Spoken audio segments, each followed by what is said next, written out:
Good morning, dear student.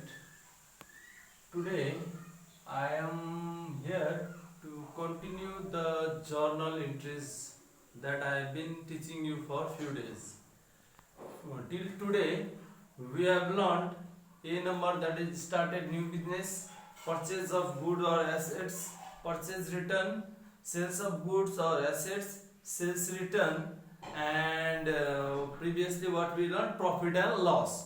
Today I am going to start a new topic, that is discount. Now see, discount, what do you understand by discount? केही सामान हामीले किन्दाखेरि या बेच्दाखेरि discount दिन्छ। जस्तै अब कसैलाई के भन्छ, कसैको निरी केही बाँकी छ अथवा केही चीज किन्दाखेरि केही बेच्दाखेरि पनि हामीले के गर्ने गर्छौं, प्राय रूपमा डिस्काउन्ट दिने गर्छौं। डिस्काउन्ट कति किसिमको हुन्छ भन्दा discounts are of two types. जस्तै एउटा के हुन्छ भन्दा discount received, next discount allowed. Discount received, discount allowed. Discount दुई किसिमको हुन्छ, one is discount received, another is discount allowed. Now say discount received, discount हामीले पाउनु, discount हामीले पाउनु भनेको के हो, income अथवा आम्दानी. So it should be shown on credit side. So it's discount received should be shown in credit side. Now next is discount allowed. Discount allow गर्नु भनेको हाम्रो लागि के हो, एक्सपेन्सेस हो, खर्च हो, अथवा it is a losses for any organisation. So it should be recorded in debit side. ल यसको लागि हामी दुईटा क्वेशन लेख्छौं, त्यो दुईटा क्वेशन लेखे यसको जर्नल क्लियर बनाउँछौं. जस्तै the following transaction are given, the following transaction are given. Number paid rupees 9,500 to Hari in full settlement of rupees 10,000. B number received rupees 19,500 from Sam in full settlement of rupees 20,000. हामीसँग दुईटा problem छ. paid rupees 9,500 to Hari in full settlement of rupees 10,000. Next is received rupees 19,500 from Sam in full settlement of 20,000. यो दुईटा क्वेशनमा के छ भन्दा, जस्तै paid rupees 9,500 to Hari, हरिलाई हामी कति तिर्दै छौं, 9,500 इन फुल सेटलमेन्ट अफ 10,000. हरिलाई तिर्नु पर्ने थियो 10,000, तर हामी तिर्दै छौं कति, 9,500. हरिलाई तिर्नु पर्ने थियो 10,000, तर तिर्दै छौं कति, 9,500. अब यो केसमा हामीलाई फाइदा भयो कि घाटा भयो? डिस्काउन्ट रिसिभ भयो. फुल सेटलमेन्ट भनेको डिस्काउन्टको केस हो. जहिले पनि वर्ड जर्नलमा फुल सेटलमेन्ट भन्ने वर्ड आयो भने के बुझ्ने भन्दा त्यहाँनेरि डिस्काउन्टको केस हो. अब यहाँनेरि के छ भन्दा paid rupees 9,500 to Hari in full settlement of 10,000. हरिलाई 10,000 तिर्नु पर्ने थियो, तर हामी तिर्दै छौं कति, 9,500. हरिलाई तिर्नु पर्ने थियो कति, 10,000, तर तिर्दै छौं कति, 9,500. भनेको यो केसमा हामीलाई डिस्काउन्ट रिसिभ भएको छ. अरूलाई तिर्दाखेरि पाउने छुट भनेको डिस्काउन्ट रिसिभ हो, छुट पाएको, छुट दिएको होइन. जस्तै यहाँनिर पे गर्ने छौं नि त, हामीले हरिलाई तिर्दै छौं कति, हरिलाई तिर्नु पर्ने थियो 10,000, तर तिर्दै छौं कति, 9,500. यसको जर्नल सिम्पली के हुन्छ भन्दा, जस्तै यहाँ हामीले हरिलाई तिर्दै छौं 9,500, जबकि तिर्नु पर्ने थियो 10,000. 500 रुपैयाँ हामीलाई डिस्काउन्ट रिसिभ हो. डिस्काउन्ट रिसिभ भएको छ भने, डिस्काउन्ट रिसिभ छ भने इन्कम हो, इन्कमलाई हामी कहाँ हेर्छौं, क्रेडिट साइडमा. यसको जर्नल सिम्पली के हुन्छ भन्दा यस्तो लेख्न सकिन्छ, हरि अकाउन्ट डेबिट, कति बाँकी थियो हरिनिरी 10,000, हाम्रो के गयो क्याश क्याश तिर्दै छौ नि त टु क्याश एकाउन्ट कति भयो 9500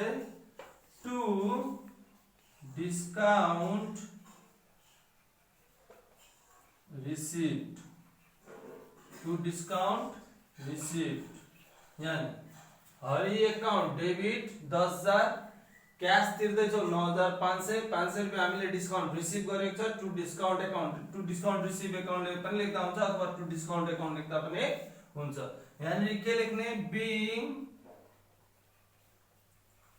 cash paid to Hari in full settlement being cash paid to Hari in full settlement. अब नेक्स्ट जर्नल हाम्रो के भन्छ भन्दा जस्तै नेक्स्ट क्वेशन के छ भन्दा हाम्रो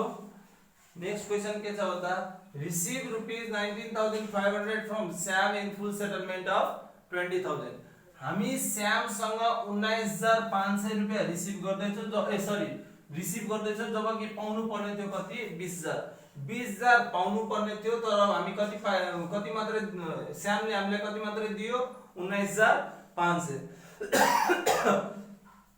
पाउनु पर्ने थियो 20,000 तर बुझायो कति 19,500 भनेको 500 रुपैयाँ हामीले त्यसलाई छुट दिएको पाउँथ्यो कति 20,000 तर पायो कति मात्रै 19,500 बाँकी थियो 20,000 तर तिर्दैछ कति 19,500 भनेको 500 रुपैयाँ हामीले छुट दिएको डिस्काउन्ट एलाउ गरेको discount allow is an expense losses should be debited यसलाई के गर्छौ भन्दा जस्तै पैसा आको छ रिसिभ भएको छ के भयो पैसा आयो क्याश एकाउन्ट डेबिट कति आको छ क्याश 19,500 19,500 रुपैयाँ क्याश आयो 500 रुपैयाँ हामीले डिस्काउन्ट एलाउ गर्दैछौँ discount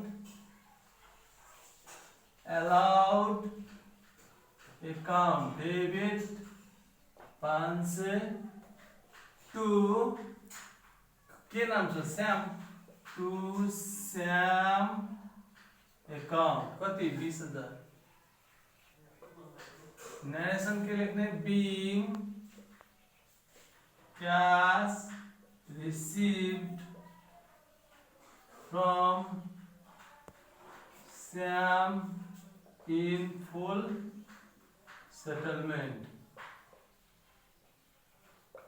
Being cash received from Sam in full settlement. The next topic we have is drawing. See, drawing is a terms if goods or cash is withdrawn by owner or proprietor for private or personal use is known as drawing. के छ भन्दा if goods or cash is withdrawn by owner or proprietor for private or personal use is known as drawing. अब कुनै organisation को proprietor अथवा ओनरले आफ्नो personal use को लागि व्यक्तिगत युज को लागि पैसा नै लगो अथवा कुनै सामान नै लगो आफ्नो प्राइभेट युज को लागि त्यो केसलाई हामी के भन्छौं भन्दा ड्राइङ जुन लगेको अमाउन्ट हुन्छ जुन लगेको सामान हुन्छ त्यसलाई के भन्छ drying if a goods or cash is withdrawn by owner or proprietor for private or personal use is known as drawing. अब drawing account always goes to drawing expenses. Drawing account always goes to debit side. Drawing account always goes to debit side. ल यसको लागि केही एक्जाम्पलहरु क्वेशनहरु लेखाउँछु. For example A number cash of rupees 5,000 withdrawn by owner for personal use. Next, furniture costing rupees 40,000 is withdrawn by owner for his private use.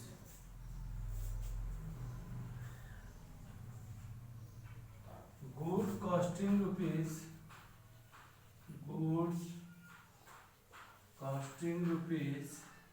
30,000 is withdrawn by owner for his private use.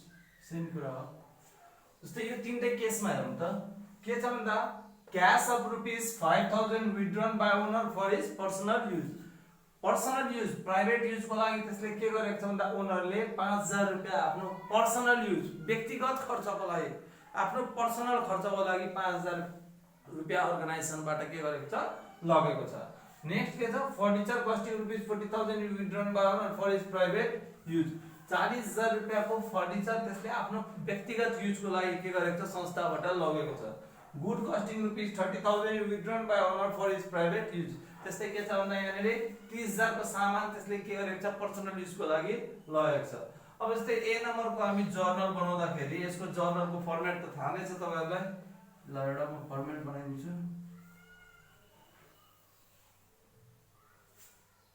Date particular LF debit credit date particular LF debit credit. ल ए number को problem हेरौ त के छ भन्दा cash of rupees 5,000 withdrawn by owner for private use. जब private use आउँछ पर्सनल युज आउँछ इन्डिभिजुअल युज भनेर आयो भने त्यतिखेर के बुझ्ने भन्दा ड्राइङ को केस हो। Simply drawing account always goes to debit side. के हुन्छ ड्राइङ अकाउंट डेबिट कति रुपैयाँ 5,000 के लगेको छ भन्दा क्याश टु क्याश के गयो अर्गनाइजेसनबाट cash to cash account drawing account debit to cash account being cash withdrawn by owner for personal use. B number same furniture costing rupees 40,000 withdrawn by owner for private use. Same यस्तै हुन्छ। के हुन्छ भन्दा drawing account debit to furniture account drying कतिको furniture लगेको छ 40,000 यहाँनिर 40,000 यता पनि के हुन्छ 40,000। यसको म भनिदिन्छु मात्रै यहाँ ठाउँ नभएको कारणले अथवा म लेखिदिन्छु। जस्तै के छ भन्दा सी नम्बर के छ good costing rupees 30,000 is withdrawn by owner for private use. अब यसको पनि के हुन्छ भन्दा सी नम्बरको drawing account debit 30,000 to cash लगेको छैन नि सामान लगेको छ। सामानलाई अकाउन्टको भाषामा के भन्छौ भन्दा हामीले परचेज टु परचेज अकाउन्ट कति त्यही 30,000 बीइङ क्याश को ठाउँमा के लेख्ने being goods withdrawn by owner for personal use. Actually म फेरि ड्राइङ को बारेमा भन्न चाहन्छु। ड्राइङ कुनै गुड्स अथवा क्याश ओनरले अथवा त्यहाँको प्रोप्राइटरले आफ्नो व्यक्तिगत use personal use private use को लागि विथड्र गरेर लगो अथवा लगो भने that is known as the case of drawing. Drawing account जहिले पनि डेबिट साइडमा रेकर्ड गरिन्छ। Drawing account always goes to debit side since it is the expenses. Now के छ भन्दा हाम्रो तीनवटा क्वेशन लिएको थियो। के छ भन्दा सुरु क्वेशनमा क्याश लगेको छ 5000 रुपैयाँ क्याश लगेको छ। सेकेन्ड क्वेशनमा 40000 को फर्निचर लगेको छ। थर्ड नम्बरमा के लगेको छ 30000 को सामान लगेको छ। अब जस्तै क्याश लगायो भने drawing account debit to cash account, furniture लगायो भने drawing account debit to furniture account, goods लगायो गुड्स भनेर गुड्सलाई अकाउन्टको भाषा, गुड्स भनेको सामान, सामानलाई हामी अकाउन्टको भाषामा के भन्छौँ पर्चेज, त्यही भएर drawing account debit to purchase account. Now next topic we have is bad debt and bad debt recover।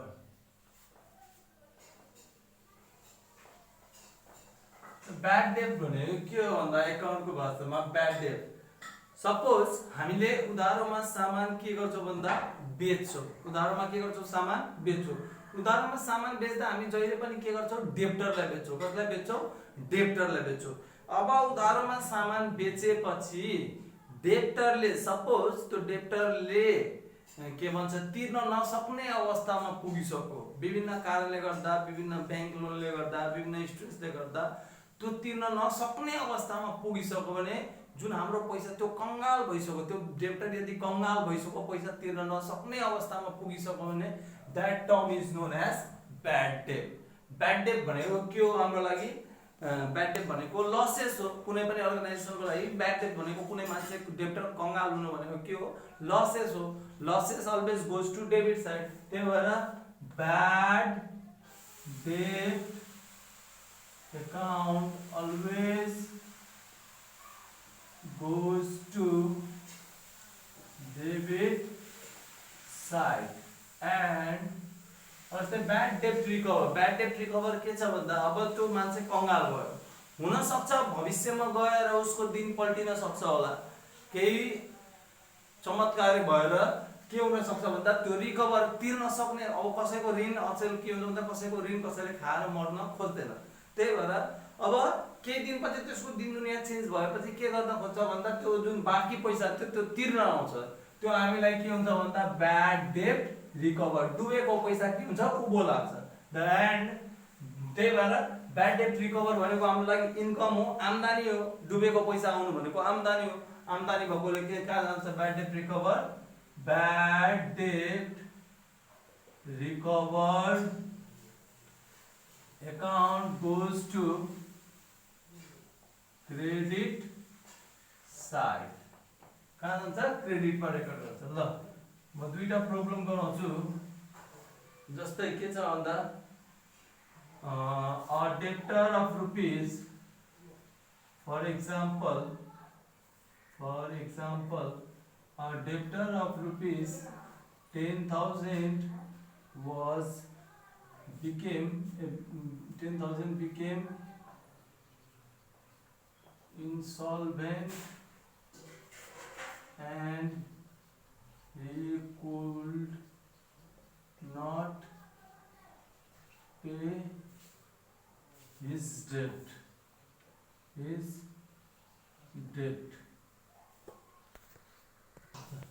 Sam became insolvent and he could pay rupees 5,000 only out of his total debt out of his total debt 10,000। ल यो दुईटा question को journal हेर्नु त। A debtor of rupees 10,000 become insolvent and he could not pay his debt any debt। जस्तै के छ भन्दा एउटा कस्टमर जसको लिए 10,000 बाँकी थियो त्यसले now say a debtor of rupees 10,000 become insolvent and he could not pay his any debt। कोही मान्छे हाम्रो कस्टमर के भएछ कंगाल भएछ, कति रुपैयाँ लिएर 10,000 रुपैयाँ लिएर कंगाल भएछ, त्यसले तिर्न नसक्ने स्थितिमा पुगेछ। यो 10,000 भनेको हाम्रो लागि के हो घाटा हो, लसेस। बैड डेट अकाउन्ट के हुन्छ bad debt account always goes to debit side. यसलाई यस्तो लेख्न सक्छौ फर्स्ट को journal bad debt account debit 10,000 to debtor account कति 10,000 यहाँ नरेसन के हुन्छ being debtor became insolvent and he could not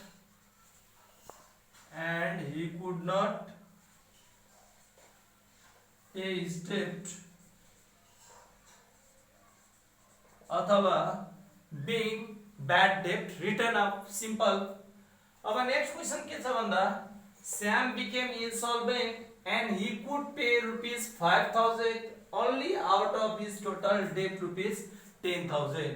अब Sam कंगाल भएको रहेछ Sam कंगाल भयो Sam insolvent भयो उसले तिर्न नसक्ने स्थितिमा पुगिसक्यो अब उसले के गर्दैछ भन्दा उसले he could pay 5,000 भनेको 5,000 रुपैयाँ मात्र तिर्न सक्ने स्थितिमा छ जबकि बाँकी कति थियो हामीले लिनु पर्ने थियो 10,000 लिनु पर्ने थियो स्यामसँग 10,000 तर उसको स्थिति बिग्रेको कारणले कंगाल भएको कारणले उ कति मात्र तिर्न सक्दो रहेछ 5,000 अब यसको जर्नल के हुन्छ भन्दा हामीलाई सुरुमा यहाँ 10,000 बाँकी थियो कति रुपैयाँ मात्र तिर्न सक्दैछ 5,000 भनेको 5,000 तिर्न सक्यो 5,000 रुपैयाँ हाम्रो लागि घाटा हो लसेस त्यो 5,000 हामी केमा लेख्छौं ब्याड डेटमा यो हामीलाई क्याश आएको छ सुरुमा 5,000 रुपैयाँ क्याश आयो अर्गनाइजेसनमा के भयो 10,000 बाँकी थियो 5,000 आयो आयो भने के हुन्छ cash when whatever comes in is debit now say cash account debit cash कति आयो 5,000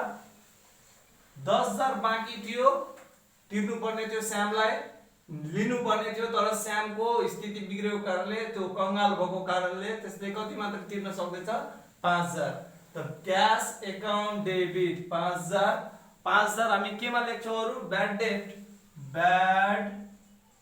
डेट अकाउन्ट डेबिट कति ब्याड डेट 5,000 टु के भनेर लेख्ने कसको अकाउन्ट स्याम account being Sam account to Sam account कति भयो 10,000 यानी के लेख्छौ being bad debt return of being bad debt return of and received a partial amount अब okay dear student for today I am going to stop this on this topic from tomorrow I will continue bad debt recovered and other remaining topic okay thank you very much.